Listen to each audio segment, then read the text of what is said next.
नमस्कार, स्वागत है आप सभी हरियाणा पेंशन लाभार्थियों का हमारे इस वीडियो में। चाहे आप बुढ़ापा पेंशन, विधवा पेंशन या तो दिव्यांग पेंशन, किसी भी पेंशन योजना का लाभ प्राप्त कर रहे हैं, सीएम नायब सिंह सैनी द्वारा बहुत ही बड़ा अपडेट निकाला गया है। मई किस्त को लेकर के बहुत ही बड़ा अपडेट आ चुकी है। जी हाँ, 3200 रुपये कब से आपके खाते में आना चालू होगा।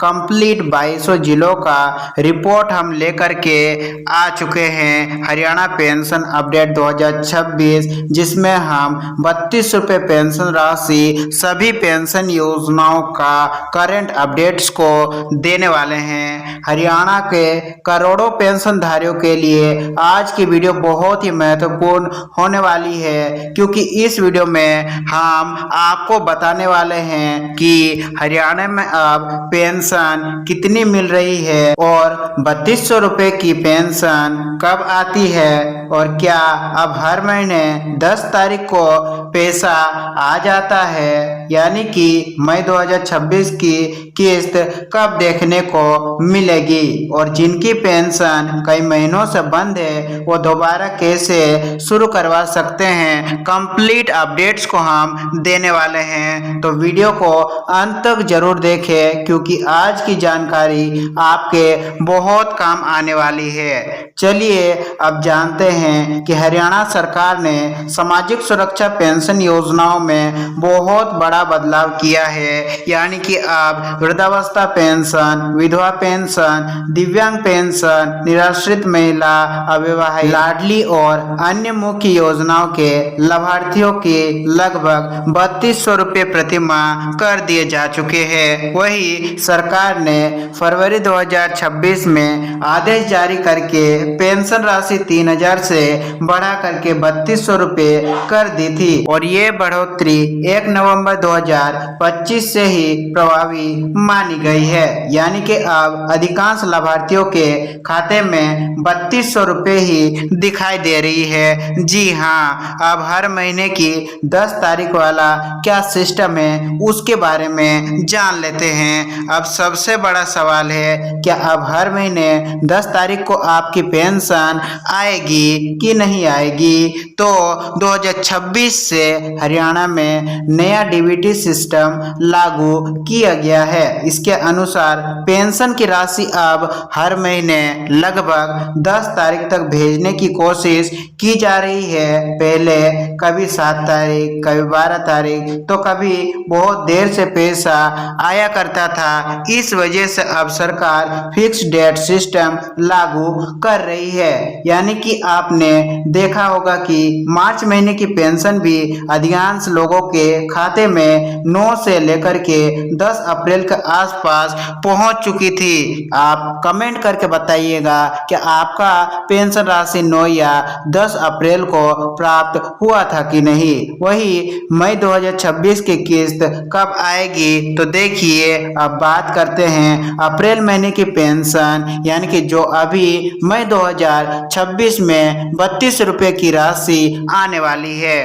तो अभी तक विभाग की वेबसाइट पर ऐसा कोई आधिकारिक आदेश नहीं आया है कि पैसा सिर्फ 11 तारीख से ही मिलेगा, जो कि आपको कई ऐसे यूट्यूब चैनलों द्वारा बताया जा रहा है कि आपका पेंशन राशि 11 तारीख से रिलीज होना शुरू हो जाएगा। लेकिन क्योंकि 10 तारीख के आसपास भुगतान का सिस्टम चल रहा है, इसलिए उम्मीद की जा रही है कि कुछ लोगों को 10 मई को, तो कुछ लोगों को 11 मई को और कुछ लोगों को 12 मई तक भी पैसा मिल सकता है। यह पूरी तरह से बैंक और डीबीटी बेच पर निर्भर करेगा, यानी कि जैसा कि बताया जा रहा है कि 10 मई को रविवार होने के कारण आपके खाते में ये पैसा नहीं आएंगे, तो ऐसा बिल्कुल नहीं होने वाला है। डीबीटी का सिस्टम हर दिन 24/7 चालू रहता है, तो हो सकता है कि रविवार को भी ये किस्तें आपके खाते में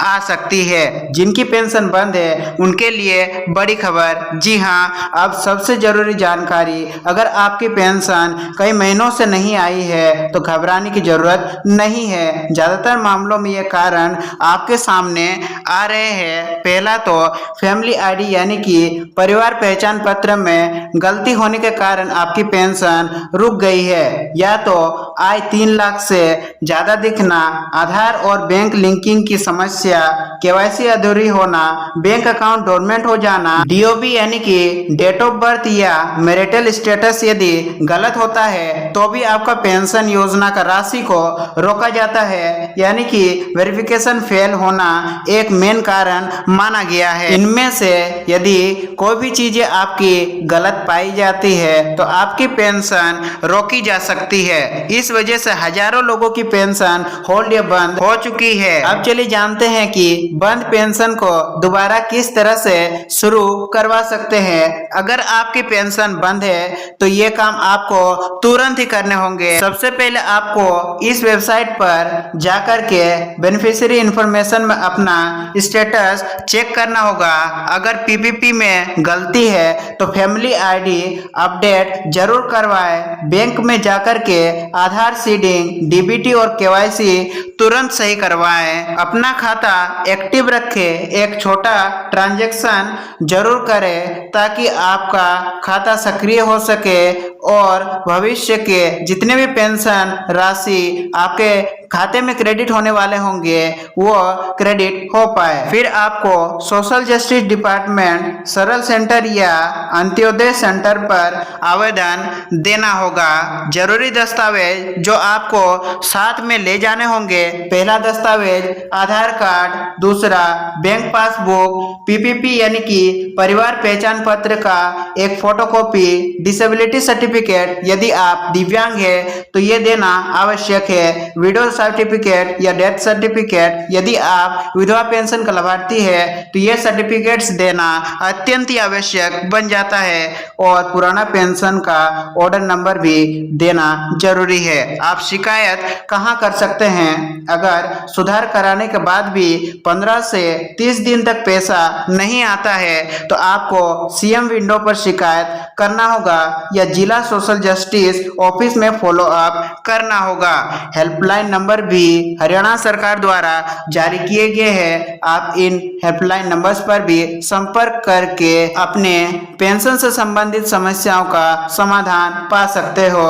तो यही था हरियाणा पेंशन 2026 का पूरा बड़ा अपडेट। इस महीने मई महीने के पेंशन राशि का अपडेट। अगर वीडियो पसंद आया हो तो वीडियो को लाइक करें, ज्यादा से ज्यादा शेयर करें ताकि पेंशन योजनाओं के अन्य लाभार्थियों को भी इस वीडियो का लाभ प्राप्त हो सके, और चैनल को सब्सक्राइब जरूर करें। कमेंट करके जरूर बताइए कि क्या आपके खाते में 3200 रुपये की पेंशन आ रही है या अभी भी रुकी हुई है। हम मिलेंगे हरियाणा पेंशन योजना के नेक्स्ट अपडेट वीडियो में। तब तक के लिए हमारे इस वीडियो में अंत तक जुड़े रहने के लिए आप सभी का दिल से धन्यवाद।